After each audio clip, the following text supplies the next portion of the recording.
nung nag-start ako, kaya naman ako ng gana eh. Napag lahat yung kanda mamamatay, palit ako. Sir, ito, nagbayad na sila, sir. Parang sobra nga eh, sabi ni sir.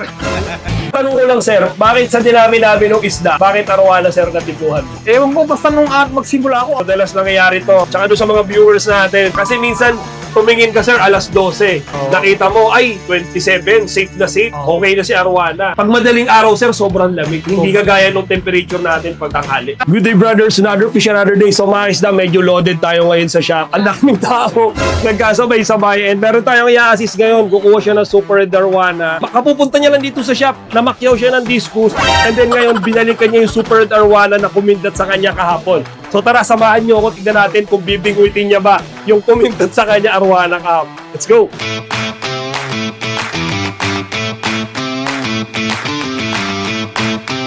Larry. Sir Larry, okay, of Valenzuela, guys. So, siya yung visitor natin ngayon.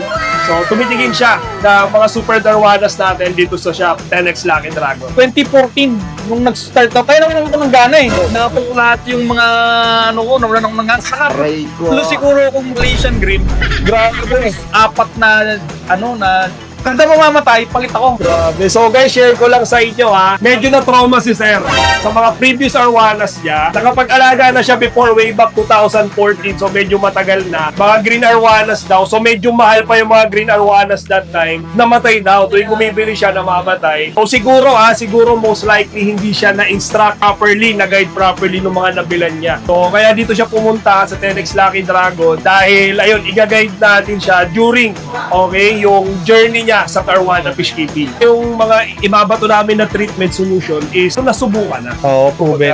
Na-proven na. Proven. Kasi ang mga isda, sir, kanya-kanya rin reaction sa treatment yan eh. Oo, Pero yun, so kung nakita namin na most of them, effective yung treatment, yun lang yung ibabato namin. So baka magdadagdag ng aquarium. Naghahanap pa na ako ng professional eh. So guys, nakakabili lang din sir, nag-iisip na agad bumili ng bago.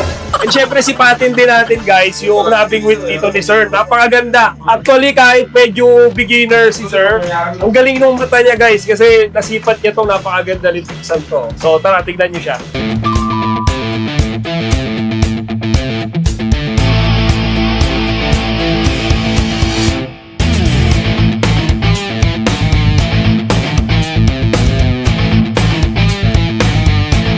Tanong ko lang sir, bakit sa dinami namin ng isda, bakit Arwana sir natipuhan? Ewan ko, basta nung magsimula ako, arwana talaga gusto ko yung lumalaki siya ng hindi naman, ayoko naman sana nung yung parang yung mga arapay man na nakakatakot. Oo, sir. Pero nung bata kasi ako, mahilig ako manghuli ng isda. Huhuli talaga ako sa mga gilid-gilid eh. Sapa. Oo. Di, sa school kasi namin, nag-overflow. Pag nag-overflow yung tubig dun sa parang pan, lalabasan yung mga isda sa mga dami. Kasi legal naman yung pag-uuli, mga may-ari. Oo, legal.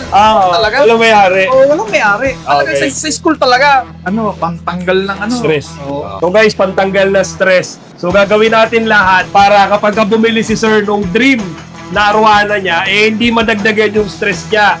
Bagkos, mawala. I got no love for fakeness. If you wanna play tough and wanna I'll show up.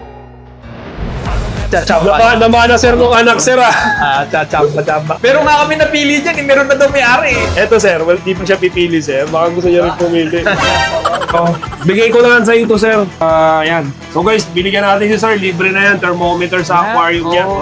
Okay, pang temperature check niya yan. Madalas nangyayari to. Tsaka doon sa mga viewers natin, magsusukat ka. Iba yung temperature sa tanghali, tsaka gabi. Mag-check ka sa umaga, tsaka sa gabi. Kasi minsan, tumingin ka sir, alas 12. Nakita mo, ay, 27, safe na safe. Okay na si Arwana. Pag madaling araw, sir, sobrang lamig. Hindi kagaya nung temperature natin pag tanghali. Sabi sa'yo, sir, na stop ko. Eh dahil nandito ka, baka naman may Oy, Jamil, magkano sinabi mo? Wala akong kasabi dyan, malinis po ang aking kalooban. Hindi, sir, tama. Yan. Pero kaya ko naman babaan niya agad. Parang ano na rin, sir, kasi bumiyahe kayo eh. May ano yan, sir? May certificate ba yung mga yan? Pero sir, so lahat naman ng arwana natin dito, sir, fully certified yan, tsaka may microchip implant. Tsaka eto, sir, syempre kasama to. So, exclusive lang to, sir, from 10X Lucky Dragon. So, sa mga kagaya mo, sir, na bago, syempre, May guide na. may running guide ka. Galing to mismo sa owner, sir, ni brother eh. Kung maisipan mo lang naman, sir, kasi hindi naman lahat ng mga keeper is gustong magtan. Oo. Kung gusto mo lang, Sir, may pangalan na ba yung Arwana mo, sir? Wala pa. Wala pa. Mahal. Wala pa. So, ayan.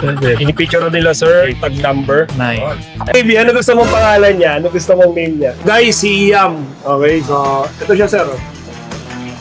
Oo. Solid na solid, sir. Okay. So guys, ito nga, napak na natin yung certificate nila, sir. And then napak na rin, syempre, yung isdaan nila, sir, dito. Okay, so happy naman sila, sir. Ito, nagbayad na sila, sir. Parang sobra nga, sabi ni sir. Di naman sobra. So guys, all good na si sir. And sir, happy naman, sir. Accommodating naman, walang hassle, maganda magtanong, maliwanag ang mga explanation, so okay na okay sa amin. Pasado tayo kay sir, guys. So yun, guys, babati na si sir and dadali na nila yung arwana nila. Of course, kayo rin kung meron kayong tanong, okay, gaya ni sir, marami siyang tanong. Don't hesitate. Masaya kami na sagutin yung mga queries nyo dito sa 10X Lucky Dragon. Tilino na lang muna and out.